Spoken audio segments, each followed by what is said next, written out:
One, please. 75 cents. What if I'm in the movie? What do you mean? I mean, I'm in the movie. I'm Sharon Tate. You're in this? Mm-hmm. I play Miss Carlson, the klutz. That's me. But that's the girl from Valley of the Dolls. Well, that's me, the girl from Valley of the Dolls.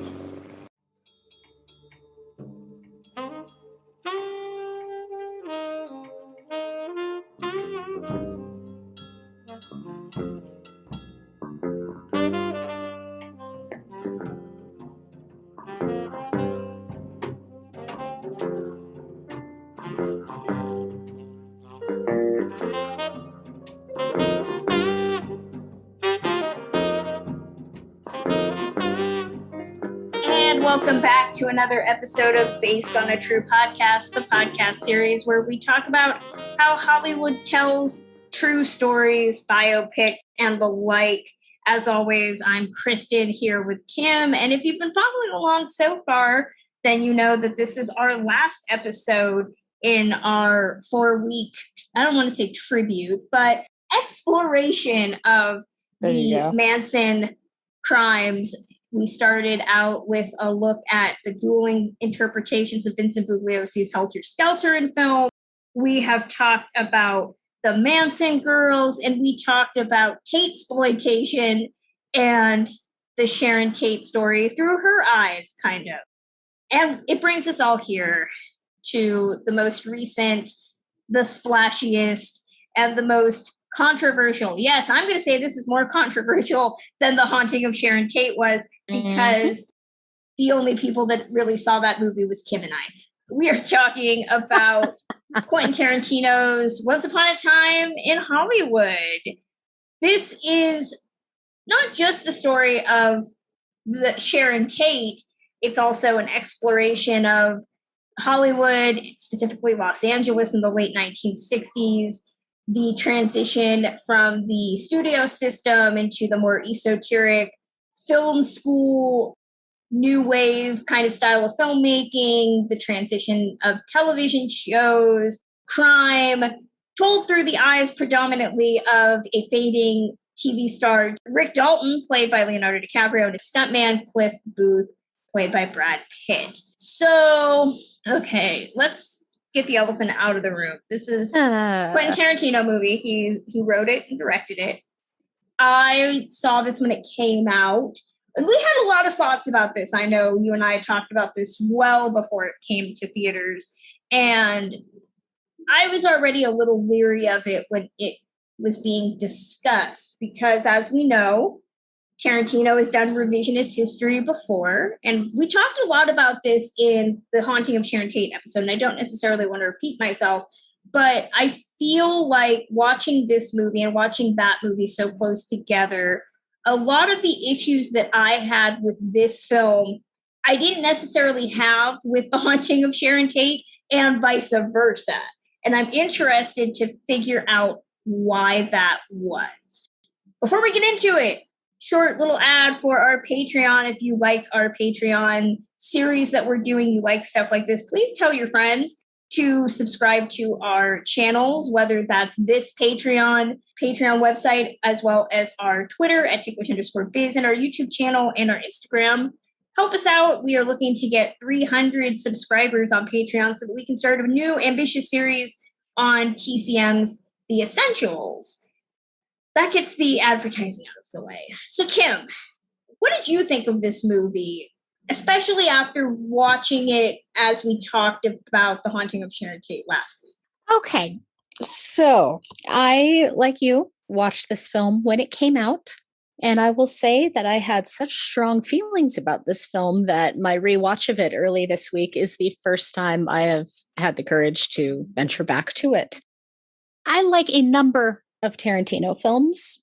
There's a few Tarantino films I really like. This has historically not been one of them. Revisiting this film, I really made an effort to, as I sat down to watch this, I wanted to have a more objective picture of it. I consciously went into this knowing my feelings for it when I saw it in theaters. So I knew about this, but I also wanted to try and evaluate it from speaking like an analytical film professional about it on the podcast. And it didn't help. And in truth, I think I felt the same things you did. It almost, to me, stung a little bit more coming so quickly after The Haunting of Sharon Tate, because there are, and I'm sure we will get into this, there are drastic differences in perspective as we deal with this film. There are differences in the handling of certain subjects. There are differences in perspective. And I think these films, like you just said incredibly eloquently, they kind of show you where the other one fails. So while The Haunting of Sharon Tate is not a good film by any stretch of the imagination, there are things that it handles 100 times more competently than Quentin Tarantino does in Once Upon a Time in Hollywood. While Quentin Tarantino, of course, does something, leaves The Haunting of Sharon Tate. But ultimately, my reaction to these films has been basically exactly the same for both. I see these films and I'm sorry, film bros, but I see these films very much on an even keel. That's interesting, because I would say that watching this, and I've seen this more than once, I do consider myself a Tarantino fan for the most part. I understand the flaws, and I think those flaws have just gotten louder as he's aged. And they're certainly on display, and we're going to talk about them, from the Tate-sploitation to the usage of Bruce Lee in this movie to Tarantino continuing to make asinine statements about everything. And I didn't realize until we did this project how a lot of the issues that I felt Tarantino had used with this movie were in all of the Manson stuff that we've talked about so far.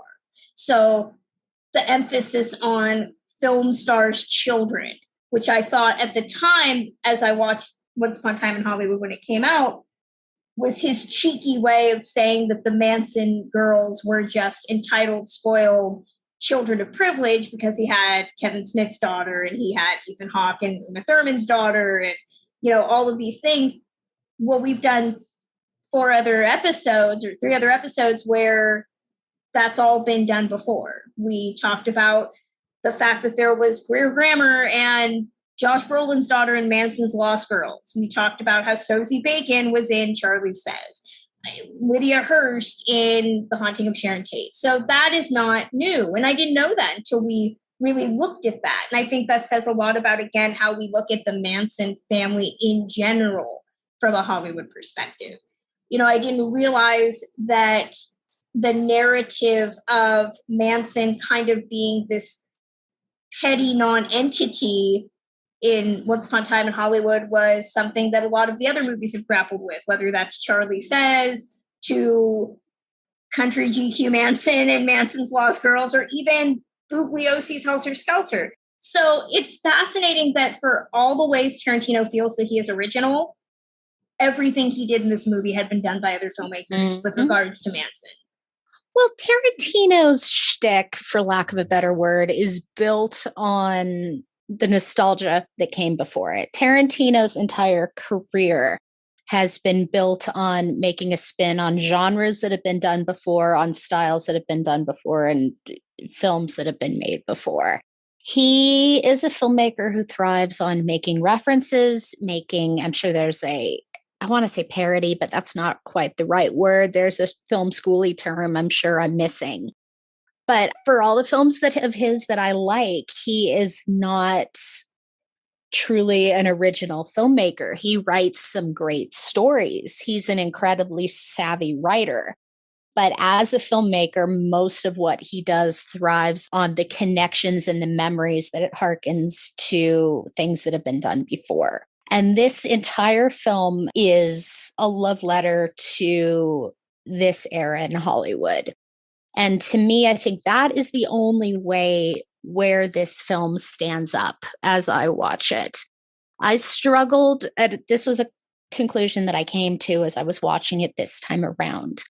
as he is trying to do about 4 different things. And this movie's a beast. It's what, 2 hours and 45 minutes at the very least. And it could have used a red pen, but there are a number of tasks he's trying to do. And really the only one that works is this sense of nostalgia that he is reveling in for this era in Hollywood.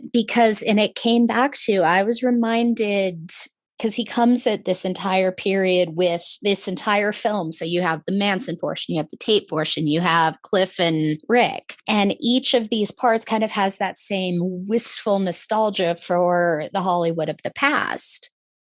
That works for some, but when you get into certain other areas, the Manson stuff, you tap into the kind of the gross, titillating stuff that I've touched on before in these episodes. So you're completely right. This is stuff we've seen before, and once he's struggling with the exact same problems. This episode is made possible thanks to the continued support of our lovely Patreon subscribers. If you'd like another way to support us, recommend us to anyone looking for classic entertainment goodness. You can also leave us a review wherever you listen to podcasts. If you aren't yet a subscriber, check out our Patreon page at patreon.com/ticklishbiz for giveaways, early access, and lots more additional bonus content.